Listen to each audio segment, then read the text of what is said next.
দেশের অন্যতম বৃহৎ পাইকারি কাপড়ের বাজার নরসিংদীর শেকেরচর বাবুরহাট। শাড়ি, লুঙ্গি থেকে শুরু করে শার্ট, প্যান্ট, পিস সহ সব ধরনের কাপড়ের সমাহার এখানে। ঈদকে সামনে রেখে প্রতিদিন দেশের বিভিন্ন প্রান্ত থেকে আসা পাইকারি ক্রেতারা ভিড় করছেন।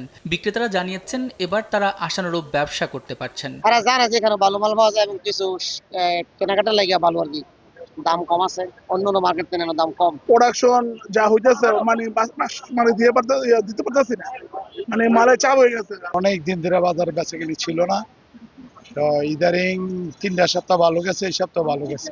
নতুন কালেকশন হয়েছে, নতুন কালেকশন থাকার কারণে বেচেন অনেক ভালো হয়েছে। দামে মানে ভালো হয় প্রতি সপ্তাহেই এই বাজারে কাপড় কিনতে ছুটে আসেন বলে জানান পাইকারি ক্রেতারা। কাপড় ভালো ভাই, 1 নাম্বার, কোনো রং উঠে না, বুর্জা উঠে না, এরকম আর এই জন্য আমরা আসতেছি এখান থেকে। আমরা প্রতি সপ্তাহে মোকাম করতে পারি, কাস্টমার চাহিদাপূর্ণ মাল দিতে পারি। আমরাও নিয়ে খুশি, কাস্টমারও নিয়ে খুশি।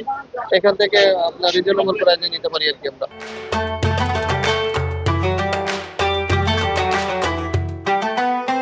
ব্যবসায়ী নেতারা বলছেন নিয়মিত হাটের চেয়ে ঈদকে সামনে রেখে বিক্রি বেড়েছে কয়েক গুণ, তাই জোরদার করা হয়েছে নিরাপত্তা ব্যবস্থা। গত 4-5 বছর মানে যেহেতু সিসি হোন্ডা ছিল, অনেক দ্রব্যমূল্যের দাম বৃদ্ধি ছিল, কৃষক মানুষের কাপড় কিনাটা আগে নিজের পেট বাঁচায় আনে পরে কাপড়, এই জন্য এবারে দ্রব্যমূল্য কম হিসেবে বেচা কিনে বেশি।